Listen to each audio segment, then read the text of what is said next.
शेवगाव शहरातील अतिक्रमण काढलेल्या व्यावसायिकांचे तात्काळ पुनर्वसन करावे या मागणीसाठी गेल्या 5 दिवसांपासून उपोषणास बसलेल्या उपोषणार्थींना शासकीय जागेबाबत वरिष्ठ कार्यालयामार्फत शासनाची मंजुरी मिळण्याकरता सरकारच्या प्रचलित कायद्यानुसार पाठपुरावा करण्यात येईल असं नगर परिषद मुख्याधिकारी विजया घाडगे यांनी लेखी आश्वासन दिलं। त्यानंतर उपोषणकर्त्यांनी खासदार निलेश लंके यांच्या हस्ते सरबत घेऊन उपोषण सोडलंय। तहसील कार्यालयासमोर बसलेल्या विद्या गाडेकर यांनी आश्वासनानंतर खासदार निलेश लंके यांच्या हस्ते सरबत घेऊन आपलं उपोषण सोडलं। शहरामध्ये मागील महिन्यामध्ये अतिक्रमण मोहिमेमध्ये सर्वच प्रमुख रस्त्यांवरील अतिक्रमणं काढण्यात आली। यामध्ये लहान मोठी दुकानं जमीनदोस्त करण्यात आली होती। शहरातील अतिक्रमणं काढण्याअगोदर या व्यावसायिकांचं पुनर्वसन करणं गरजेचं होतं, मात्र या प्रश्नाकडे जाणून बुजून दुर्लक्ष केल्यानं टपरीधारक व्यावसायिकांवर उपासमारीची वेळ आली आहे। या सर्व टपरीधारकांचे शासकीय जागा, नगरपालिकेच्या खोल्या सोडलेले भूखंड या जागा शोधून पुनर्वसन करावं या मागणीसाठी भाकपचे राज्य कौन्सिल सदस्य कॉम्रेड संजय नांगरे, प्रदीप मेहेर, राजेंद्र मेहेर, शब्बीर पठाण, संजय गुजर हे 5 जण शहरातल्या क्रांती चौकामध्ये, तर याच मागणीसाठी पुनर्वसित गावांच्या अतिक्रमणाविरोधात तहसील कार्यालयासमोर विद्या गाडेकर या समर्थकांसह उपोषणास बसल्या होत्या। चौथ्या दिवशी सर्व उपोषणकर्त्यांची प्रकृती खालावली होती। यामध्ये गाडेकर यांनी उपचार करून घेतले, तर नांगरे आणि समर्थकांनी उपचार करून घेण्यास विरोध दर्शवला होता। त्यानंतर प्रशासनाची चांगलीच पंचायत झाली। नगर परिषद मुख्याधिकाऱ्यांनी 2 वेगवेगळ्या ठिकाणी बसलेल्या उपोषणकर्त्यांची भेट घेऊन लेखी आश्वासन देऊन उपोषण मागे घेण्याची विनंती केली। त्यानंतर उपोषणकर्त्यांनी 5व्या दिवशी खासदार निलेश लंके यांच्या हस्ते सरबत घेऊन उपोषण स्थगित केले। आज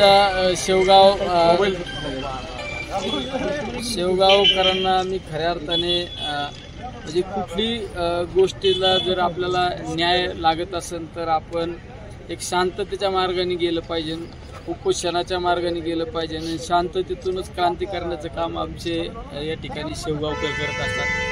आज शेवगाव शहरातील काही अतिक्रमणाच्या संदर्भातला आणि पुनर्वसन करण्याच्या व्यावसायिकांचं पुनर्वसन करण्याच्या संदर्भातल्या बाबतीत आमचे या ठिकाणी विद्याताई गाडेकर असो, त्या बाजूला एक उपोषण चालू असो, कॉम्रेड आमचे संजय नांगरे असो आणि सहकारी अशा अनेक सहकाऱ्यांनी शेवगावमध्ये 5 दिवसापासून गेले उपोषण चालू होते। त्यामध्ये महत्त्वाचा शहराबरोबरच ग्रामीण भागातील सुद्धा पुनर्वसित गावांच्या संदर्भातला एक काही विषय होते। त्या बाबतीत एक संबंधित विभागाचे अधिकारी आणि काही प्रांताशी पण मी फोनद्वारे बोललो आणि नगरपालिकेचे मुख्याधिकारी असं एक मार्ग काढण्याचा निर्णय या ठिकाणी झालेला आहे। त्या बाबतीतलं पत्र सुद्धा संबंधित विभागाने दिलेलं आहे। निश्चित याच्यामध्ये एक मार्ग निघणं अशी एक विश्वास आणि खात्री आहे। निश्चित उपोषण करताना खऱ्या अर्थाने धन्यवाद देतो की आपण स्वतःसाठी जगत असताना समाजासाठी काहीतरी केलं पाहिजे या भावनेतून काम करणारी आमची सर्व मंडळी या ठिकाणी एक 5 दिवस आपल्या जीवाची कुठली पर्वा न करता आमची महिला भगिनी असताना सुद्धा स्वतःची कुठलीही काळजी न करता फक्त समाजासाठी काहीतरी केलं पाहिजे या भावनेतून काम केलं। आमचे संजय नांगरे सुद्धा शेवगावच्या प्रत्येक जडणघडणीमध्ये त्यांचा एक महत्त्वाचा वाटा असतो। त्यांच्याबरोबर अनेक सहकारी आमचे उपोषणात आज एक मध्य मार्ग निघाला आहे। एसएन मीडियासाठी प्रतिनिधी संदीप देहड्राय, शेवगाव।